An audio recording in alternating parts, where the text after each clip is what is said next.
Un saludo muy especial para Andrés Hernández Montes, director de Transparencia por Colombia. Un saludo muy especial para la profesora Liliana Caballero, directora del Instituto de Liderazgo Público.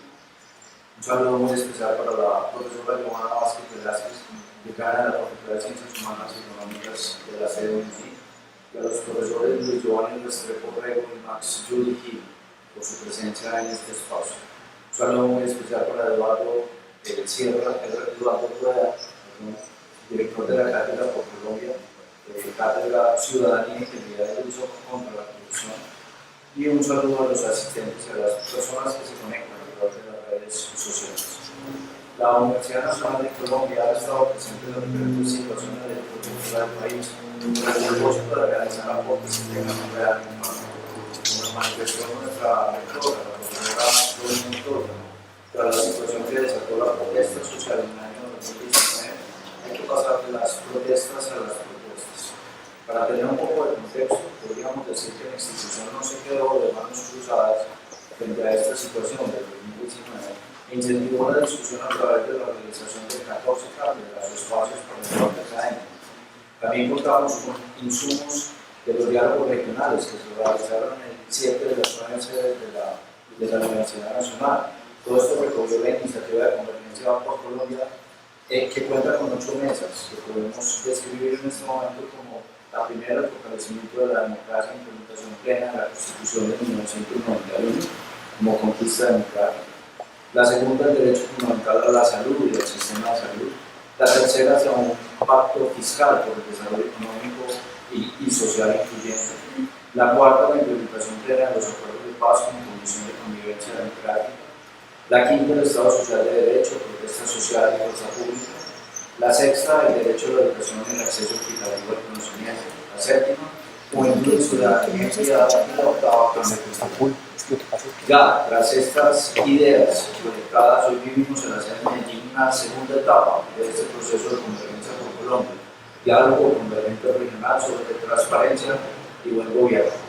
En esta mesa nos correspondió hablar de la propuesta para combatir la corrupción en Colombia, esta vez con el propósito de aportarle al gobierno nacional en la construcción del plan de desarrollo.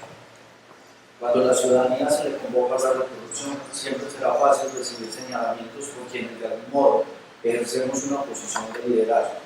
El abuso del poder desde una postura individual y el detrimento de lo colectivo es un mal complejo en nuestra sociedad que ha perdurado por muchos años. Espero que desde nuestra universidad podamos conectar las ideas debatidas para que juntos encontremos la mejor salida de este mal que, según una encuesta realizada para el diario El País de América, el 80% de los colombianos consideró como el mayor problema del país. Una iniciativa que lideramos desde la Universidad Nacional de Colombia con otras 6 universidades que se llama Tenemos que hablar de Colombia, que suscitó una conversación de más de 5.000 personas en un formato abierto. Establece una serie de hallazgos, una serie de mandatos. Dentro de estos hallazgos, por ejemplo, podemos identificar algunos que son muy relevantes para nosotros como universidad. Uno de los elementos fundamentales es la confianza que se establece frente a instituciones de educación superior como las universidades. Estos hallazgos se podrían concentrar, digamos, en lo siguiente. Primero, que conversa confía, o sea, generar espacios de conversación, sin duda alguna, genera espacios de confianza. En Colombia, a diferencia, por ejemplo, de lo que pudo haber pasado en Chile, estamos mucho más tristes que enojados. Tenemos que hablar con Colombia es una réplica de esa iniciativa que se desarrolló en Chile. Y allá, digamos que el encuentro que pudieron identificar es que estaban muy enojados. Aquí no, aquí en Colombia estamos más tristes que enojados. Tercero, se quería un cambio, porque esto se da en el año 2021 y ese cambio sin duda alguna se suscitó este año, obviamente con el cambio de gobierno, con las políticas hacia donde está avanzando el país en este momento. El cuarto elemento es que el futuro que nos imaginamos a través de educación o a través del manejo de la corrupción o de la política y la cultura hace parte de esos imaginarios colectivos que tiene la sociedad colombiana para construir ese nuevo futuro que todos deseamos, que todos imaginamos. El quinto elemento es la agenda de la niñez. Hubo parte de las conversaciones una convocatoria a niños entre 8 y 12 años en donde los temas fundamentales que ellos plantearon fue la protección del medio ambiente, fue la violencia, la educación y la paz, como elementos centrales de esas conversaciones.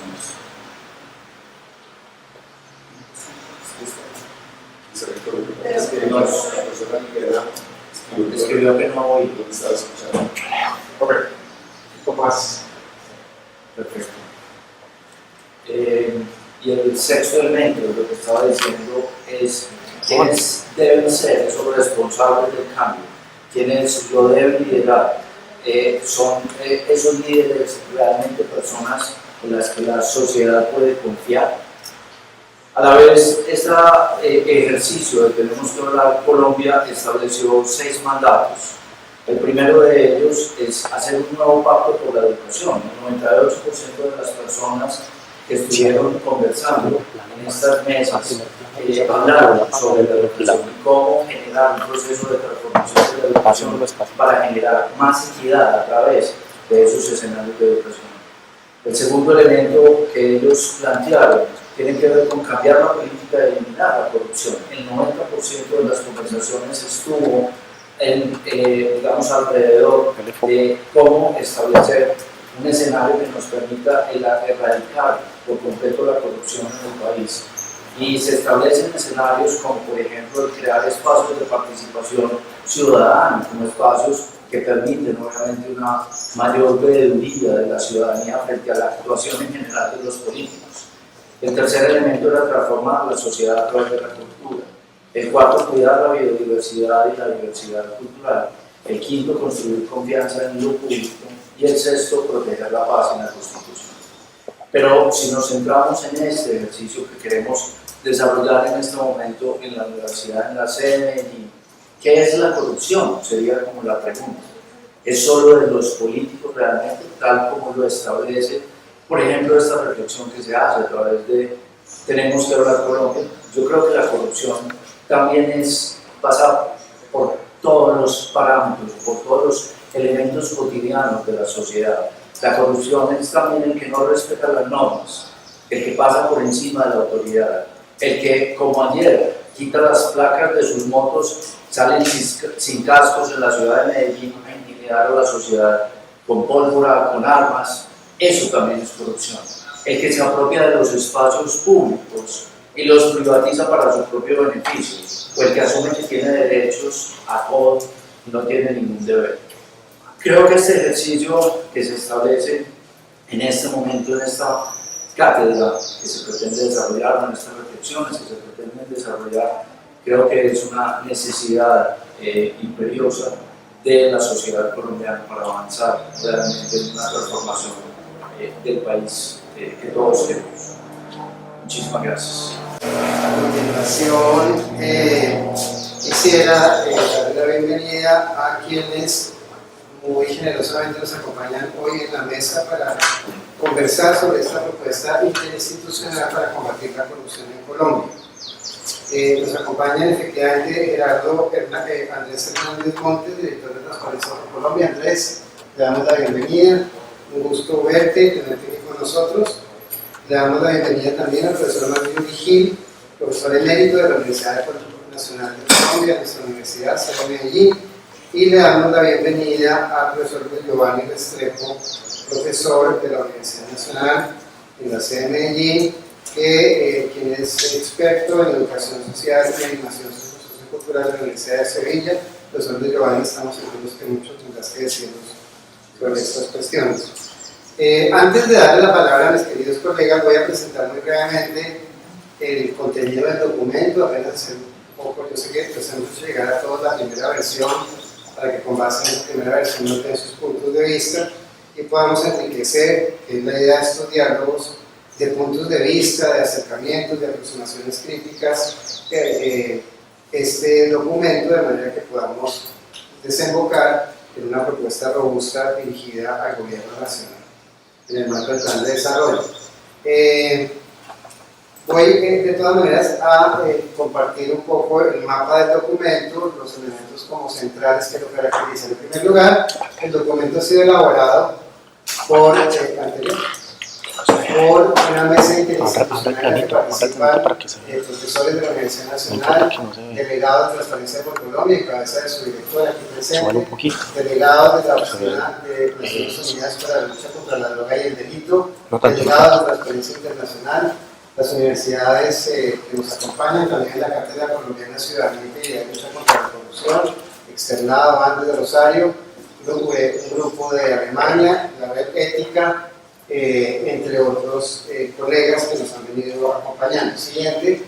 El contenido general del documento es básicamente el de hacer una introducción sobre el concepto de corrupción, cuál es el alcance del problema, cómo efectivamente genera una serie de consecuencias graves para la sociedad colombiana, y de la mano de eso hacemos pues, en un segundo momento del documento un panorama de la corrupción en Colombia, mostrando algunas cifras y evaluando también la complejidad del problema. Luego hacemos una revisión de las propuestas del nuevo gobierno, revisión que hicimos con base en el examen del plan de gobierno del presidente actual y la vicepresidenta, y también con base en declaraciones que durante la campaña hicieran tanto el presidente Petro como la vicepresidenta Francia Márquez en medios.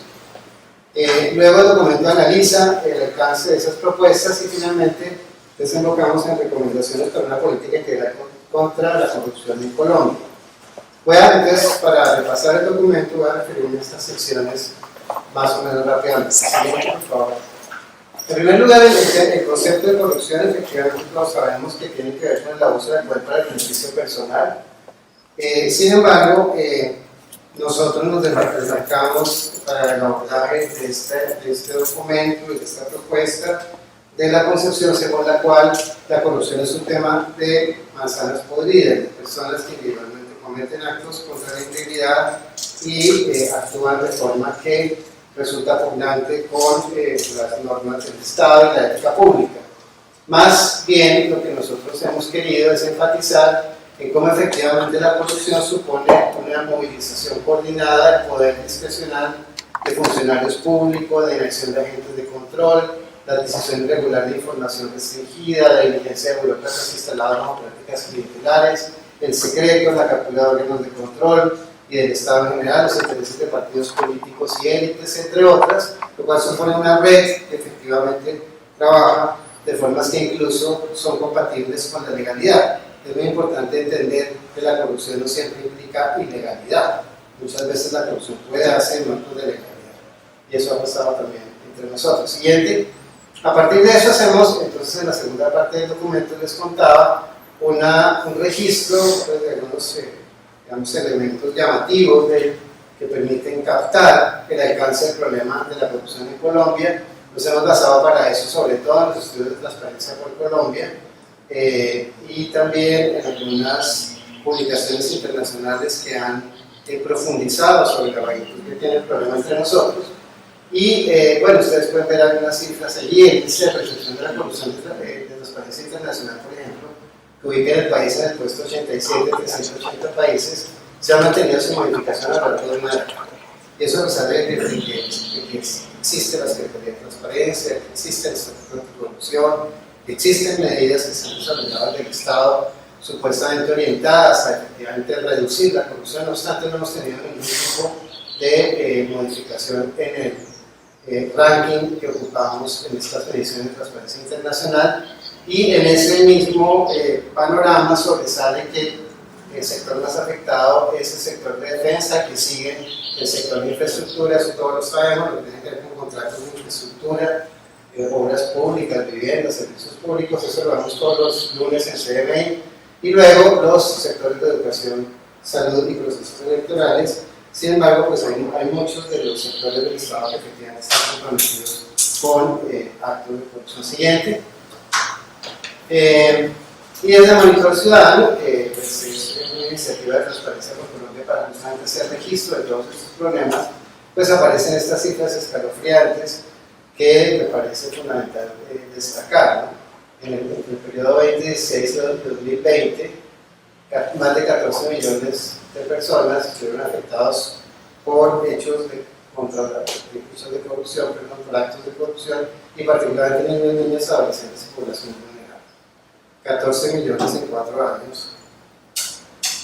Es mucha gente. Y es casi el doble de los afectados por el desplazamiento forzado en el conflicto armado. Y la mayor parte son niños, niñas, adolescentes y población vulnerable. Siguiente. Luego, como les decía en el documento, les pasamos revista a las propuestas que ha hecho el nuevo gobierno en materia de lucha contra la corrupción. Esas propuestas las organizamos en los ámbitos en los que efectivamente fueron formuladas, en materia judicial y fortalecimiento de pesos y contrapesos, que tiene que ver con el fortalecimiento de la rama judicial, la garantía de la independencia de la rama y digamos, la implementación y formulación de políticas que contribuyan a desarrollar un plan de justicia restaurativa en materia de afectaciones producidas por la corrupción en Colombia. Tenemos las propuestas que el gobierno hizo en relación con los órganos de control. Todos hemos sabido de las propuestas. Por ejemplo, durante la campaña, el gobierno actual, el presidente Petro, insistió en la reforma de la Procuraduría, la transformación de la Procuraduría en una fiscalía para la investigación de casos contra la corrupción. Eso ha tenido mucho debate nacional. Lo mismo la modificación del sistema de nombramiento del fiscal, por ejemplo. En materia electoral y política, hemos sabido, por supuesto, que en estos días efectivamente cursa en el Congreso pues, el plan de reforma política, y en relación con ese plan, el gobierno actual está muy comprometido, particularmente en lo que tiene que ver con la financiación pública de las campañas y con el aseguramiento de un Consejo Nacional Electoral Independiente, una autoridad electoral independiente y robusta, entre otras propuestas. En materia de participación ciudadana, acceso a la información pública, el gobierno pues expresó la importancia que efectivamente le da al tema de la participación pública y de la rendición de cuentas, y también en la importancia de activar los canales de comunicación que desde el Estado existen para efectivamente incluir la participación de los ciudadanos, por ejemplo, las redes de la RTBC, y otro tipo de, digamos, de plataformas de participación pública. En materia de meritocracia, digamos que hay un compromiso expreso del gobierno de digamos, contemplar la inclusión de funcionarios dentro del Estado de acuerdo con criterios meritocráticos. En materia de protección al denunciante, ha prometido una legislación en esa materia. Les cuento aquí de manera, pues, por supuesto, muy rápida. El documento es un análisis más pormenorizado de las distintas propuestas, y con base en eso siguiente, ahora hemos practicado un análisis de esas propuestas, y en el marco de ese análisis pues hemos efectivamente llegado a algunas conclusiones que compartimos en el documento y que quisiera pues aquí mencionar brevemente. En primer lugar, no está claro cómo se logrará blindar la rama judicial, ni aún más cómo se derrotarán cito la cita del presidente, a las mafias que han cooptado los poderes del Estado. Digamos, hay falta de estrategia. Lo mismo falta estrategia en relación con el abordaje sectorial y territorial de la corrupción. Ahí no tenemos estrategias claras en el plan de gobierno, y lo que hasta ahora hemos podido escuchar de parte del nuevo gobierno en materia de abordaje sectorial y territorial de la corrupción. También faltan estrategias para promover la participación ciudadana. Digamos que estas estrategias que se ha propuesto, el plan de desarrollo está muy bien, pero faltarían una serie de propuestas adicionales. Falta también una mayor claridad en la formulación de una propuesta de reforma al servicio civil, y el tema de la protección a los denunciantes está contraído a la reforma, digamos, que se plantea desde el Estado, una reforma legislativa, y sin embargo existen una serie de estrategias que sería urgente implementar para efectivamente garantizar la protección a los denunciantes. Siguiente. Faltan también medidas de fortalecimiento de controles institucionales. Por ejemplo, poco se menciona el papel de las superintendencias, de las auditorías anuales, de las funciones de control interno, de las funciones tecnológicas que permitirían el intercambio de datos, que es algo fundamental en la investigación contra la investigación de hechos de corrupción, herramientas para la gestión de los conflictos de interés, y bueno, otra serie de estrategias que tienen que ver con las acciones colectivas que ha venido promoviendo la Oficina de las Naciones Unidas de Lucha contra la Droga y el Delito para justamente comprometer al sector privado en la lucha contra la corrupción. Es decir, creo que, esperemos un momento, hay, sobre todo se aprecia una narrativa clara sobre objetivos de anticorrupción a mediano y largo plazo, articulada a un plan con metas concretas y con un mecanismo de monitoreo. Digamos, extrañamos que eso no exista por lo menos hasta el momento y nos parece que esto debería quedar en el plan de desarrollo. Siguiente. Bien, y a partir de eso, pues nosotros hacemos una serie de recomendaciones que hemos ordenado en torno a 9 ejes, que son el de transparencia y acceso a la información, el control institucional localizado sectorial y territorialmente, la participación ciudadana, la justicia, el enfoque de justicia restaurativa contra las víctimas de la corrupción, un enfoque que tendría que ser bastante desarrollado, la reforma del sistema electoral y político, sobre lo cual ya sabemos más, el eje de meritocracia y el empleo público, el fortalecimiento de la denuncia y la protección a denunciantes, la construcción de entornos de integridad en la institucionalidad pública y las acciones colectivas que comprometen al sector privado. Estos serían, digamos, unos ejes grandes, unas grandes, digamos, avenidas en torno a las cuales identificar acciones estratégicas y planes de monitoreo, de seguimiento y monitoreo. Y también planteamos una hoja de ruta que tiene que ver con cuáles serían las tareas que en el corto plazo tendría que hacer el gobierno para efectivamente hacer posible que estas recomendaciones se pudiesen llegar a materializar. Nos parece fundamental el tema de la narrativa y el liderazgo en temas anticorrupción. Esto nos parece fundamental porque lo hemos visto un poco, digamos, abandonado en los discursos que en general encontramos en la esfera pública en relación con el tema, y este es un tema absolutamente central.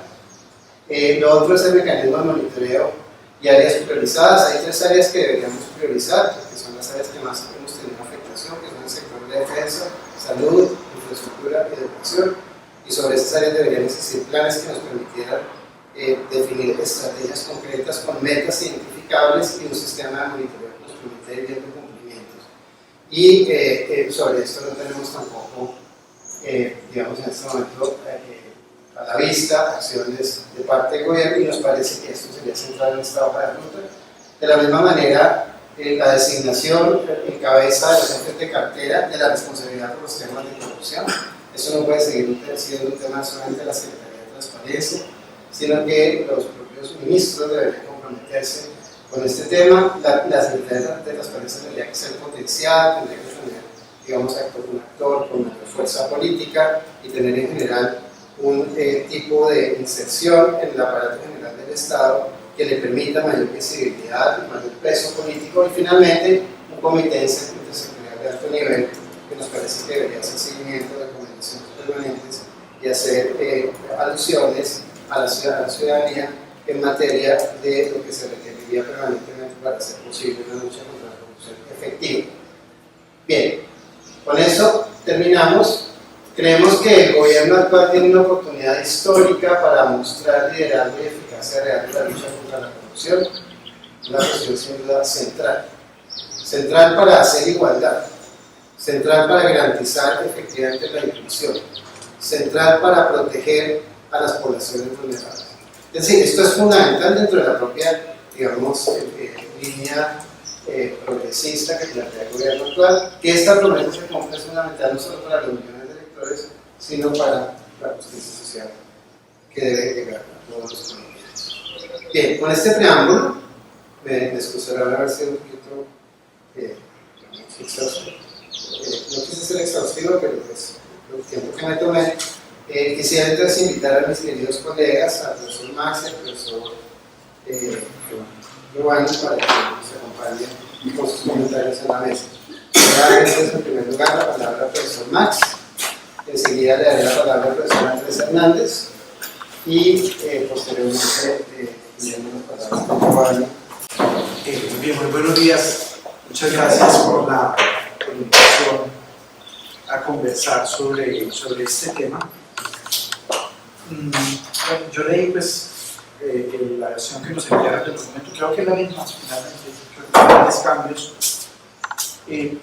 Yo creo que hay un asunto que de entrada es importante señalar, y es que estamos hablando realmente de uno de los problemas principales hoy de la sociedad colombiana.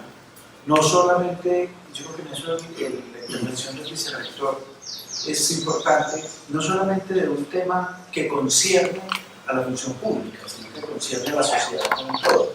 Porque por la magnitud del problema, por el impacto que tiene para los recursos públicos, por el impacto que tiene sobre la sociedad, significa no poder contar con los recursos, pero además eso porque afecta asuntos como las relaciones entre el Estado y la ciudadanía, afecta la cultura política, tiene un impacto pues, muy profundo.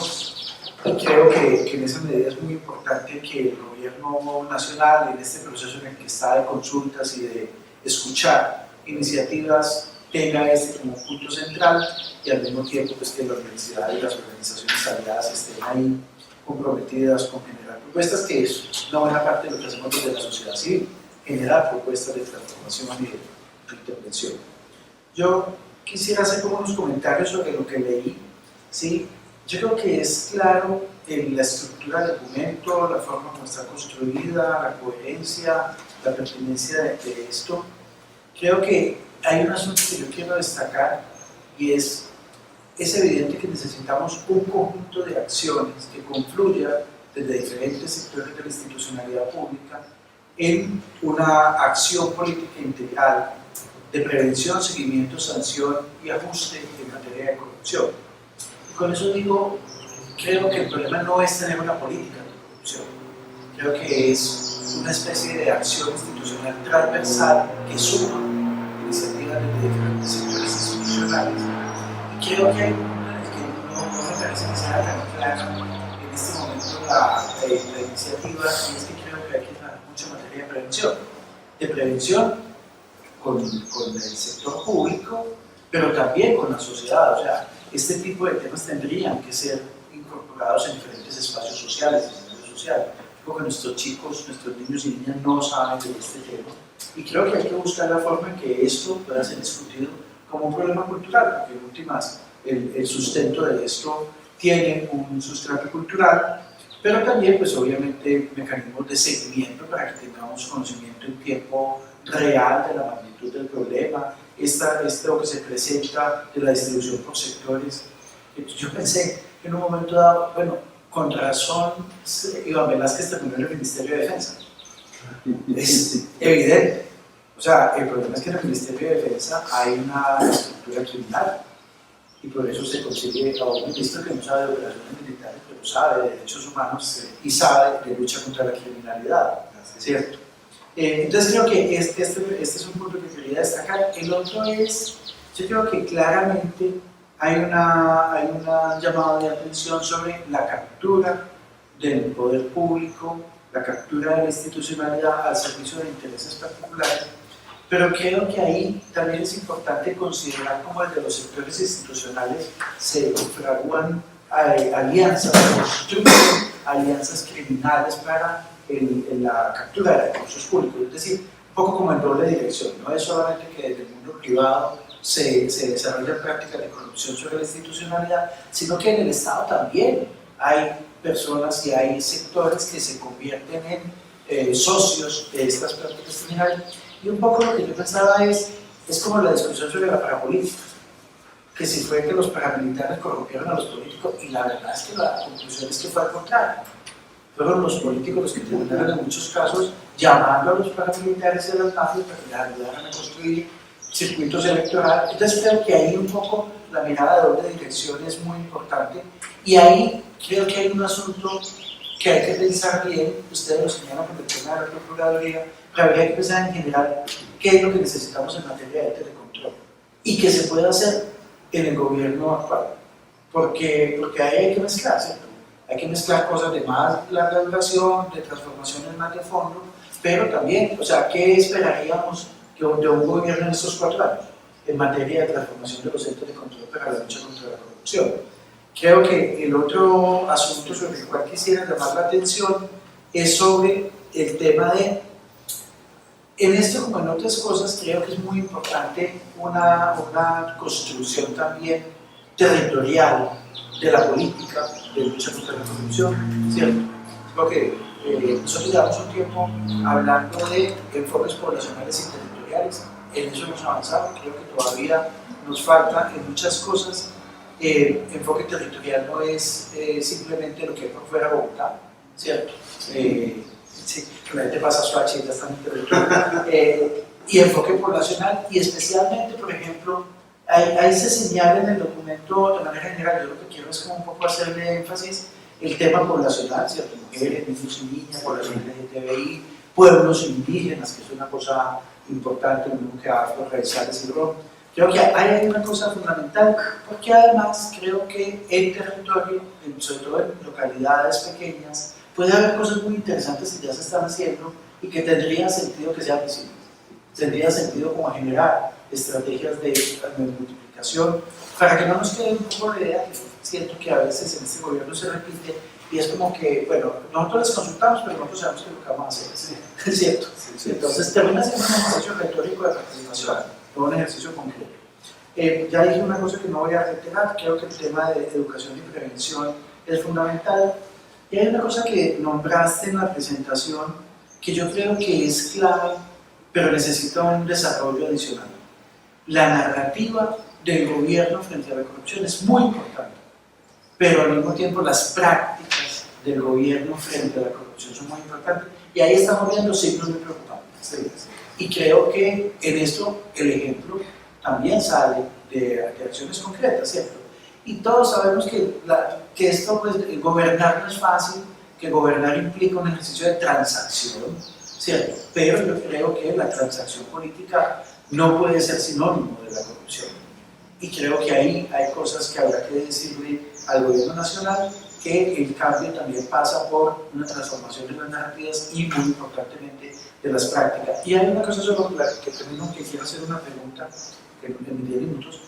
Hay una afirmación sobre un mecanismo que sé que está en discusión, que sería interesante que se pudiera profundizar, que es la conformación de una comisión especial de investigación para el tema de corrupción en Colombia a partir de solicitarle a las Naciones Unidas.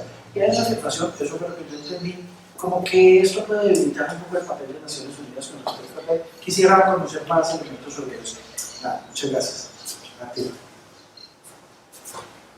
Muchas gracias, profesor Max. Sin duda, los elementos que nos vamos a subrayar pues, en el documento, el tema de la educación para la prevención de la corrupción es un tema clave, y efectivamente pues, estamos muy comprometidos con el tema del cambio cultural. Lo del enfoque territorial poblacional aparece muy fuerte en la segunda versión del documento, muy personal, no les hemos compartido, pero efectivamente ahí está. Vamos a trabajar a darle más énfasis. Y el enfoque diferencial creo que es un asunto que, sobre que tú comentas, que tiene una mayor relevancia. Para la palabra al profesor Andrés Hernández. Andrés, bienvenido, un gusto verte, y tienes la palabra para hacer tus comentarios. Muchas gracias. Bueno, en primer lugar, muchísimas gracias. Felicitar, como lo he felicitado ya desde hace un buen tiempo, el legado de la Universidad Nacional en estos temas, que viene a llenar un lugar muy importante y necesitado en esta discusión seria, profunda, constructiva ante la situación del país. Saludar especialmente a la profesora Liliana Caballero, al profesor Eduardo Roeder, que seguimos haciendo alianzas desde mucho tiempo, en particular con la cátedra, y agradecer a la bacana Dona Vázquez por esta invitación. Quiero entonces concentrarme en algunos cuantos comentarios, posiblemente haciendo eco a algunos de los puntos que ya se han mencionado. Pero en primer lugar, para establecer e insistir sobre la relevancia, la oportunidad y la necesidad de este documento que con ese liderazgo de la universidad se ha elaborado. No solamente, como ya lo he comentado en otros espacios, me parece que es un documento supremamente bien estructurado, claro, muy bien argumentado y muy al punto de lo que se necesita en el país. En un momento voy a retomar este tema, pero digo que es oportuno y es urgente porque en las conversaciones, la información que nosotros hemos tenido hasta el momento en cómo se está elaborando, desarrollando la propuesta de plan de desarrollo, el tema anticorrupción está, al parecer, muy desaparecido o no tiene un lugar tan preponderante. Y eso me parece bastante complicado, no en términos de tener que luchar porque un tema sea más importante que otro. Yo creo que sobre todo por algo que me parecía que el profesor Eduardo insistía y que está muy claro en el documento, y es que la anticorrupción y la transparencia, la integridad, la rendición de cuentas son instrumentos para un propósito más amplio, para esos propósitos que en la sociedad tenemos desde hace mucho tiempo, pero que el gobierno nacional ha establecido claramente en términos de lograr la paz, luchar contra la desigualdad, lograr un ambiente sano, mayores condiciones de acceso a la tierra, etcétera, etcétera. O sea, si nosotros consideramos la anticorrupción como un tema aparte, va a perder sentido. Si lo consideramos como un instrumento, un medio que nos ayuda a esos fines más amplios, creo que le estamos dando el lugar que corresponde. Pero hasta el momento, y entonces instaría a la universidad a hacer un diálogo, si no lo tiene todavía, seguramente sí, pero muy pronto con el Departamento Nacional de Planeación para insistir y que reunamos voces en este tema. Si no queda claramente establecido, vamos a perder una oportunidad.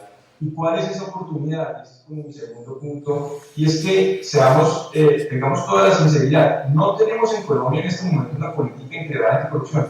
No la hay. Tenemos leyes, tenemos instituciones, tenemos una gran cantidad de compromisos internacionales, pero si hoy nos preguntan dónde está la política integral anticorrupción de Colombia, la respuesta es cero, no hay. Entonces, creo que este documento y justamente su propuesta de política integral anticorrupción va muy en la línea no solamente de resolver un vacío que nos piden en las convenciones internacionales, sino que debe cumplir con ese propósito más de fondo que trae en buena medida el nuevo gobierno, y creo que entonces es muy oportuno. Viendo también experiencias internacionales de estrategias anticorrupción, creo que hace rato ya nos quedamos en las estrategias que hablan muy de lo instrumental, muy de la reforma normativa o el instrumento técnico, tecnológico que ayuda a la lucha contra la corrupción.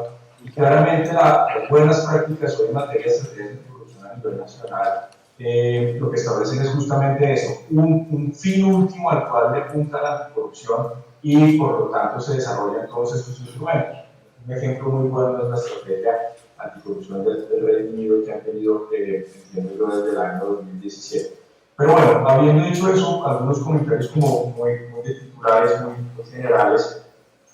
Quiero entrar a algunos comentarios un poco más puntuales. Desde Transparencia por Colombia, pues no solamente agradecemos que muchas de nuestras recomendaciones y nuestros planteamientos se estén considerando dentro de este documento, sino que además coincidimos plenamente con todos los ámbitos que se plantean como componentes de ruta estratégica de esta política anticorrupción y de esta ruta que podría tener el nuevo gobierno.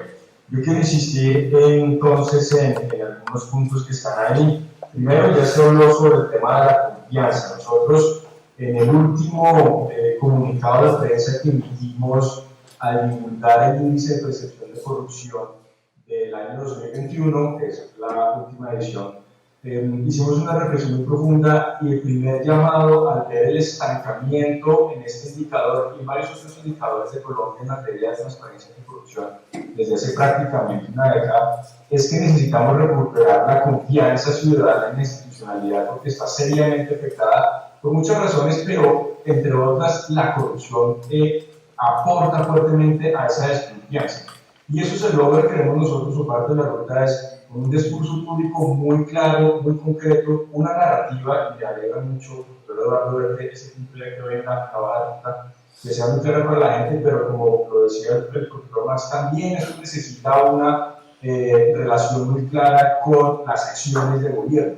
Y cuando hablamos de esas acciones de gobierno, sobre todo del alto gobierno, y por eso en nuestro comunicado insistíamos incluso antes de las elecciones, es urgente liderar de manera ética esta agenda anticorrupción, pero sobre todo que esa liderazgo ético se permee en todo el alto gobierno y en todas las iniciativas que se desarrollen por parte del nuevo gobierno nacional. Otro comentario está relacionado, y también ya lo veo en el documento, en la importancia de que la lucha anticorrupción, luego de casi 3 décadas que venimos discutiéndola a nivel global, a nivel nacional, lleguen resultados mucho más tangibles. Entonces me parece muy acertado que este lugar, que ya se viene haciendo explicación a lo largo del documento, pero que se recoja al final en las recomendaciones y que se le da a las estrategias sectoriales, pues esté ahí, y además muy de acuerdo con el planteamiento anterior en términos no solamente de lo sectorial, sino cruzarlo con lo territorial y con lo poblacional. Y eso además nos permite, ese enfoque sectorial nos permite tener el concurso de distintos actores. En particular me parece a mí muy importante el sector privado, involucrarlo en estas discusiones, como lo decimos en Transparencia por Colombia, estas estrategias sí, sectoriales, que ayuden a que la gente vea que la anticorrupción está generando resultados muy concretos, muy tangibles: salud, educación, infraestructura, por supuesto la complejidad de otros sectores como defensa y justicia ameritarán un abordaje específico que de repente no va a ser tan tangible en lo inmediato, pero que no se puede dejar en el tintero por la gravedad de los casos que hemos encontrado en estos otros sectores. Y luego insisto con unos 2-3 puntos que me parecen fundamentales, y con esto cierro. Primero, me parece también que el documento es muy bueno en plantear una realidad respecto a la institucionalidad y la normatividad que tenemos en el país en esta materia hoy en día, y en darle un lugar o hacer el llamado a que el liderazgo también esté respaldado en algún anclaje institucional. Está el modelo de Secretaría de Transparencia que tenemos hoy en día. Habrá que ver si el cambio reciente que se hizo en el DAPRE contribuye justamente a lo que se recomienda en el documento, en la línea de tener no solamente un canal más directo con el presidente de la República, sino tener, digamos, un nivel de capacidad institucional y de capacidad política para lograr permear todo el arco gobierno. Y esto ojalá también ayude a fortalecer la discusión sobre cómo fortalecer la arquitectura y el diseño institucional que tenemos en Colombia para la lucha contra la corrupción, de tal manera que esté enfocado en resultados. Si nos seguimos enfocando en hacer un ajuste aquí, allá, sin ver hacia dónde debería ir el resultado del fondo de esa arquitectura institucional, creo que nos vamos a seguir perdiendo un poco.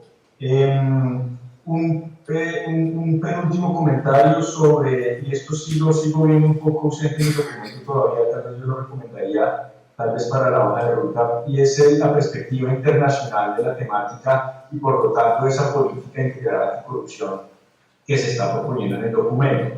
No solamente porque pues, Colombia es signataria de múltiples compromisos internacionales, sino que por un lado estos compromisos y estas instancias internacionales ayudan a apalancar, a generar respaldo a los muchos cambios que hay que hacer en Colombia en esta materia, y utilizar esos estándares internacionales, buenas prácticas, referencias, ayudan muchísimo. Y por lo tanto creo que Colombia debería, en relación a esto que menciono, tener ojalá un poco más de protagonismo en ese escenario internacional en los temas de lucha contra la corrupción, en el grupo contra el soborno transnacional de la OCDE, en la Convención de Naciones Unidas, en el seguimiento de la OEA, y distintas iniciativas que existen, pero que hoy en día además son necesarias porque claramente la corrupción es un fenómeno transnacional que necesita una cooperación internacional que, según nuestros análisis, no está siendo lo suficientemente efectiva, y por lo tanto dejar este tema de lado hace que el Estado se quede aún más corto cuando la corrupción se mueve casi que como pez en el agua en las dinámicas transnacionales. Y ahora sí, mi último comentario sobre el tema, la aproximación sistémica que tiene el documento me parece fantástica. Hay que insistir en eso, en no perder ese foco. Ahí entonces están los elementos asociados a una aproximación a los temas culturales, de integridad, que no reemplazan a todo lo demás, sino que tienen un lugar dentro de este enfoque sistémico con todos los aspectos políticos e institucionales que necesitamos avanzar, más la implementación de una gran cantidad de medidas prioritarias como lo establece de manera muy clara el documento. Así que cierro felicitando nuevamente, agradeciendo y por supuesto reiterando que desde Transparencia por Colombia apoyamos plenamente estos contenidos y por supuesto felicitamos y respaldamos todo este liderazgo de la Universidad Nacional en estos temas. Muy gracias. A ti, Andrés, muchas gracias por tus palabras. Este tema de la confianza que mencionas en tu intervención es sin duda clave y creo que no está tan bien abordado en el documento, por lo cual creo que nos significaría un gusto más de ahondar un poco más. Hay una mención que hicimos sobre todo con base en ciertos trabajos que se publicaron por parte del Norwegian Council of Ministers, pero creo que efectivamente el tema de confianza justifica un poco más de abordaje. Y por otro lado, ciertamente el tema de la perspectiva internacional y transnacional en la lucha contra la corrupción, aunque se menciona, tendría desde luego en el documento una oportunidad de un tratamiento más profundo y de mayor alcance. De manera que muchas gracias siempre por tus comentarios. Mucho de lo que está aquí es gracias a tu contribución y a la contribución de todo el equipo de Colombia. Estamos orgullosos del trabajo de ustedes. Voy a darles ahora la palabra al profesor de Giovanni para que con tu venio nos hagas tus comentarios e impresiones sobre el tema. Buenos días a todas y todos. Y bueno, en relación a el texto, pues debo ratificar lo que han dicho mis colegas. Es un maravilloso trabajo, muy bien argumentado, que obviamente aborda pues, los problemas que son sensibles a una temática bastante compleja como es el tema de la corrupción. Yo de entrada quiero pensar en una cosa antes de aludir al contenido, y es que lo público en tanto público genera intereses privados. De ahí se plantean una serie de interrogantes que es necesario contextualizar. Bueno, las propuestas que el actual gobierno y que se desarrollan pues, consecuentemente en el texto, siento que en algunas de ellas hay más deseos que concreciones reales. Me parece que están descontextualizadas a la hora de aludir a temas tan complicados y tan jodidos, por ejemplo, como el tema de la seguridad de los denunciantes. Eso a mí me llamó muchísimo la atención. Y lo otro, que es un tema que se menciona, pero que no se alude, y para mí debe ser transversal, y es el tema de la cultura. Y voy a referirme a un profesor argentino, a Jorge Etkin, en particular a un texto que llama La doble moral de las organizaciones, corrupción institucionalizada y sistemas perversos. Creo que lo que desarrolla Etkin es consecuente y coherente con la realidad colombiana. En primera instancia, yo pienso que el tema de la cultura, como lo decía el profesor Mayuri, lo social debe ser parte de esa transformación y obviamente articular las propuestas de la sociedad civil en función, primero, de generar un cambio, pero es que los cambios son progresivos y paulatinos. Y en un país donde la corrupción sea institucionalizada, cambiar el chip o la mentalidad hacia la legalidad, la transparencia, la rendición de cuentas, pues es bastante difícil. Y adicional a ello, dentro de las propuestas desarrolladas en el texto y situando pues, los énfasis del actual gobierno, yo creo que ahí se plantea un tema muy difícil, que habría necesidad de hacer una gran reforma constitucional, porque cambiar la función sustancial hacia una sustancialización de las instituciones implica obviamente crear los mecanismos jurídicos donde dicho ordenamiento cree las herramientas y los mecanismos para la participación, para el control y sobre todo para tener conocimiento expedito y claro de lo que está haciendo el gobierno. La institucionalidad pública desde la revolución administrativa o gerencial de los años 90 en este país no ha logrado transformar, ¿sí?, la cultura ni de los funcionarios ni de la ciudadanía. Nosotros como ciudadanos parecemos distantes de lo público. Lo público lo vemos como proveedor, pero no como parte integral de nuestra relación cotidiana.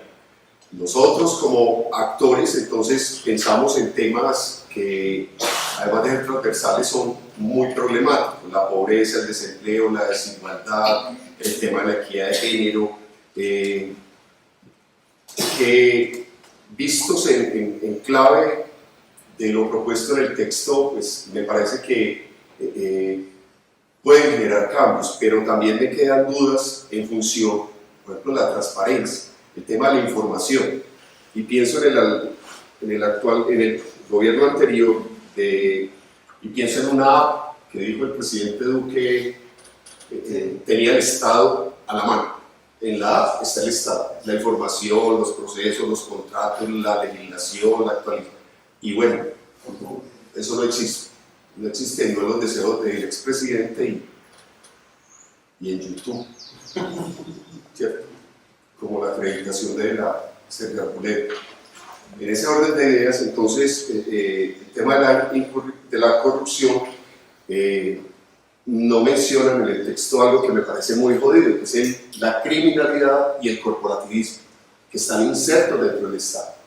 O sea, los agentes, esa tecnocracia especializada que llega al sector privado, la institucionalidad pública, ponen los recursos públicos al servicio de los intereses privados.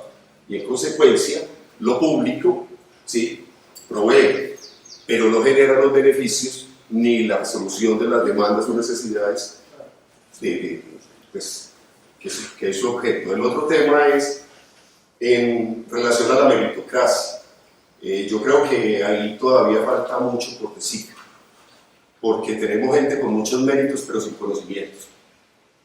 O sea, muchos títulos pero sin conocimiento. Y el otro es que los títulos no son los que saben y no son los que generan transformaciones. Debe haber una actitud dialógica por parte de la institucionalidad pública con la sociedad civil.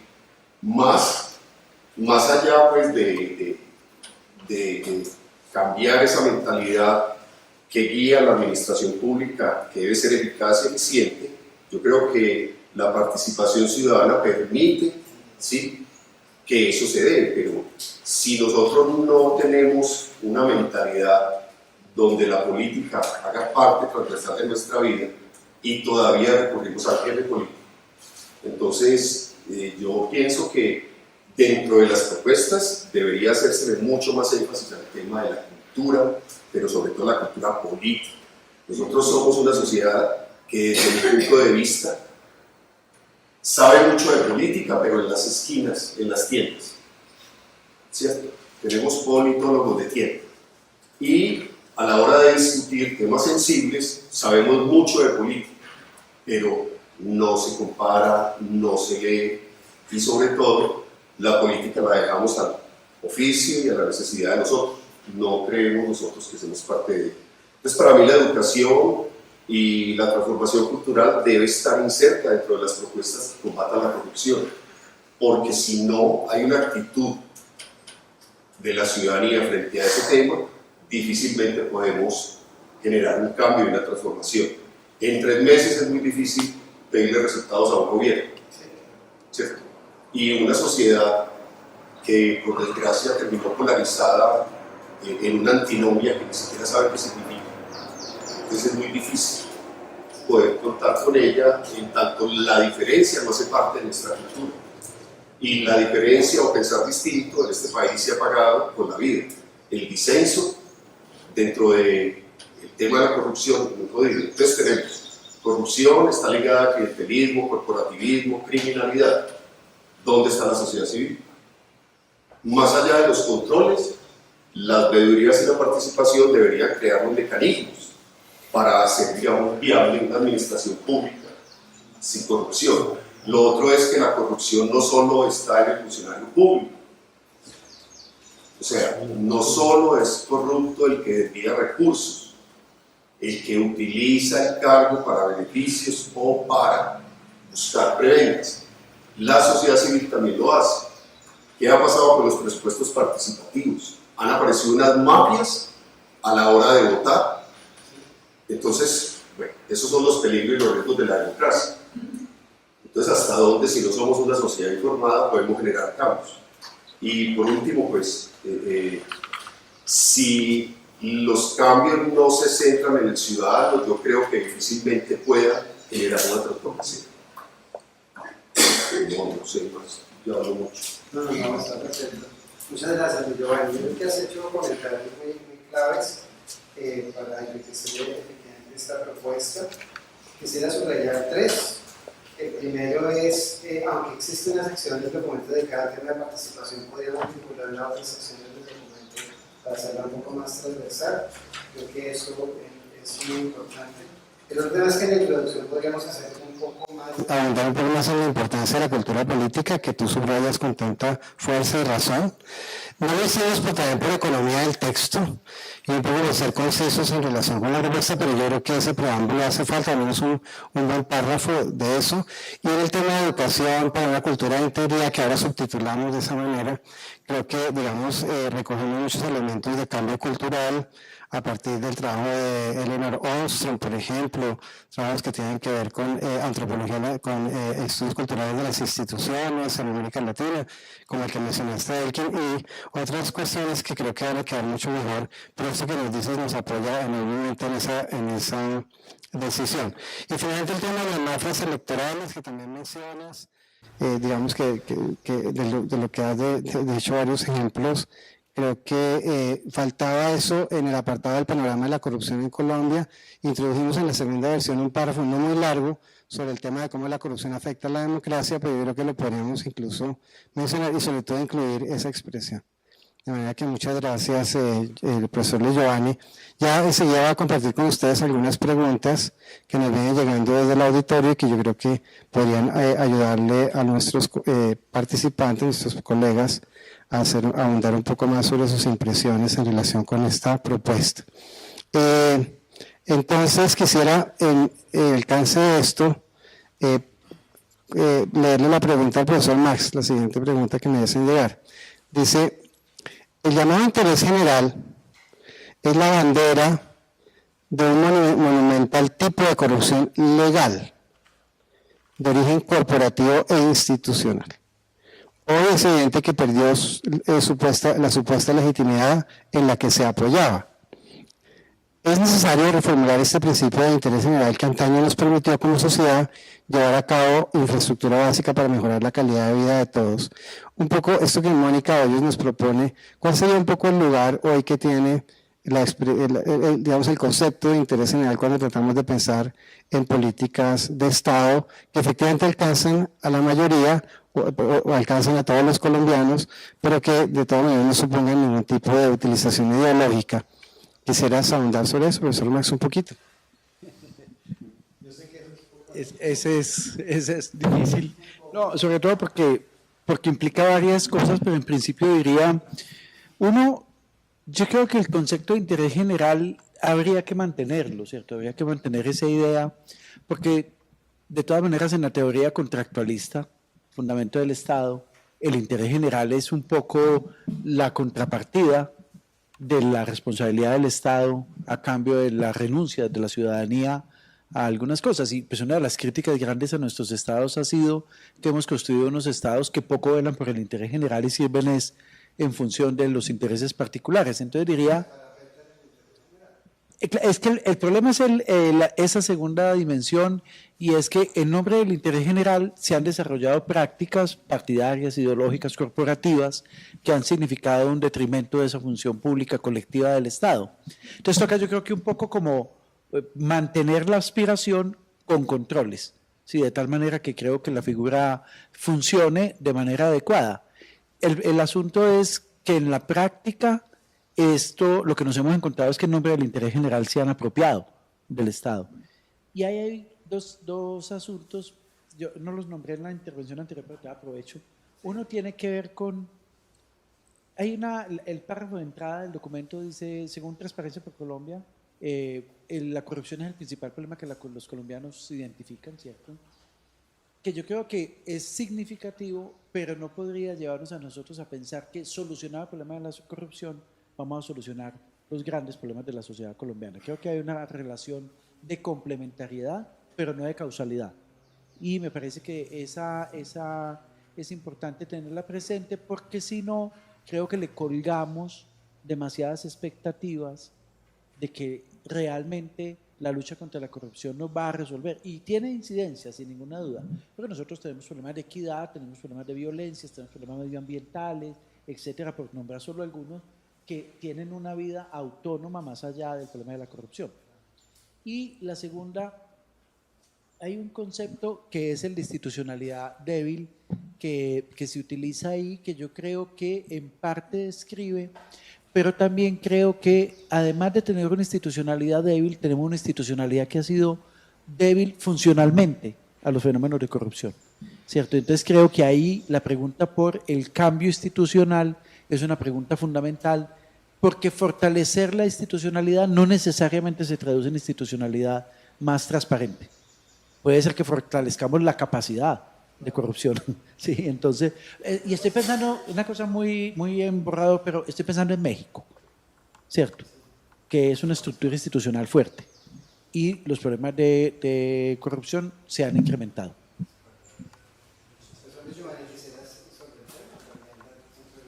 No, yo estoy de acuerdo con lo que dice Max. El interés general sirve para muchas cosas.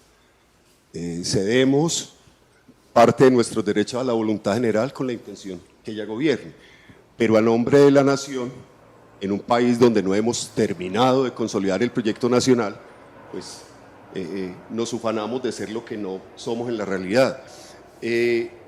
A ver, la institucionalidad pública se debe a las demandas y necesidades ciudadanas. Los recursos públicos son limitados y escasos, y en consecuencia el control, administración y uso de estos debe materializarse en resultados y en transformaciones concretas. En este país yo sigo insistiendo en mi idea en el tema de la cultura por una razón muy sencilla. Nosotros no nos vemos como sujetos activos en interacción con las dinámicas institucionales del Estado. O sea, nosotros recurrimos a la institucionalidad pública por necesidades, pero no estamos atentos a cómo opera, cómo funciona la misma. Entonces, estos temas los dejamos a otros y no los vinculamos a nuestras prácticas, digamos, cotidianas. A ver, utilizar el Estado con propósitos privados ha sido una de las prácticas más recurrentes digamos, en la historia institucional nuestra. Lo otro es que nosotros tenemos unas élites del poder que desconocen la institucionalidad pública y despliegan mecanismos de corrupción, criminalidad y violencia en función de sus intereses. Cooptar instituciones completas, ¿sí? Desviar recursos con propósitos e intenciones muy precisas también es uno de los temas que, digamos, es transversal o hace parte de los puntos propuestos, pero que no se enuncie. En este país hay miedo a decir que hay unas élites criminales y eso, pues, se entronizaron en el Estado. Si tenemos institucionalidad, ¿por qué se recurren a mecanismos de violencia privada? ¿Sí? Si los intereses colectivos como minoría responden a la apropiación de recursos y de instituciones completas, entonces, ¿hasta dónde llega la capacidad de la sociedad civil para limitar esos escenarios? Y lo otro es que la participación democrática se volvió insidiosa para los intereses, digamos, de los grupos tradicionales. Tenemos partidos políticos, por eso yo dije al comienzo que veo muchos deseos en las propuestas del gobierno más que concreciones viables, ¿sí? Pensemos que tenemos unos partidos políticos que desde el siglo XIX hasta hoy siguen siendo partidos de notables. Tenemos un sistema electoral y los partidos deben escoger colegiadamente sus representantes. Y el 96% en las consultas de partido quiere decir abstencionismo. Entonces, ¿de qué sirve crear mecanismos si nosotros como ciudadanos no apropiamos los derechos y hacemos uso, digamos, de eso? O sea, si hay un interés general, bueno, el colectivo debe manifestarse, pero ¿hasta dónde? A nombre del interés general, pues se pueden hacer muchas cosas, pero a mí me llama mucho la atención que nuestra sociedad no dimensione lo que significa la corrupción. O sea, en este país, a pesar de que hay altos índices de percepción, pero no dimensiona las ciencias. pues, a mí me llama mucho la atención eso. No sé si... Muy bien, yo creo que los profesores nos han presentado pues dos caras del tema del interés general que son claves. Una es la importancia de que el interés general de todas maneras efectivamente se constituya en blanco de la intervención del Estado en la medida en que existan los controles institucionales para que eso sea efectivamente posible y no y se blinde entonces, digamos, en el ejercicio del poder público, el Estado, contra, digamos, usos ideológicos del concepto de interés general. Y lo mismo nos decía el profesor Luis Giovanni sobre cómo el interés general tiene que estar vinculado muy fuertemente con la participación ciudadana. Yo quisiera, Andrés, hacerle una pregunta un poco distinta, aprovechando que sabes mucho del tema. Una pregunta que nos nos comparte Pablo Sepúlveda, y es si podrías comentar sobre casos internacionales que puedan tomarse como modelo para el país, que pudiera ser aplicable en nuestro contexto. Si hay un poco, ¿qué nos deja la experiencia, al mirar la experiencia internacional, qué lecciones un poco nos quedan para la experiencia nuestra, para enfrentar el problema en Colombia? Yo creo que no existe, y no solamente yo creo que en general la literatura y el análisis en estos temas anticorrupción lo establece de manera muy clara. No hay una fórmula que uno pueda hacer copy-paste, un menú ya establecido en algún país donde haya una fórmula de éxito y incluso lo puede traer a un lugar como Colombia con los distintos problemas que ya se han estado describiendo tanto en el documento como en la presentación de hoy. Lo que sí existe es como una serie de buenas prácticas, como una serie de experiencias que nos llevan entonces a concluir cuáles son elementos que son relevantes a la luz de la experiencia internacional para la lucha contra la corrupción. Y entonces, en primer lugar, hay un conjunto de aspectos que son fundamentales, estructurales, pero que son difíciles de lograr, y eso implica que las sociedades tienen que trabajar muy fuerte alrededor de eso. 3 elementos: sistema judicial y de control independiente, empleo público meritocrático e independiente, y sistema político transparente.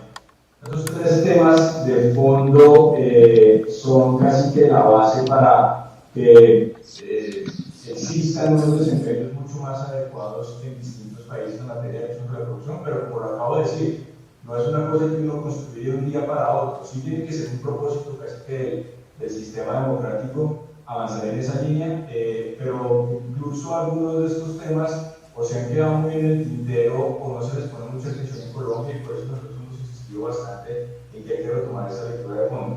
Luego hay unos elementos que son casi que condiciones habilitantes, digámoslo así, para que la lucha contra la corrupción pueda funcionar. Y ya se ha planteado que la corrupción, la lucha contra la corrupción en sí misma no es que vaya a solucionar todos los problemas.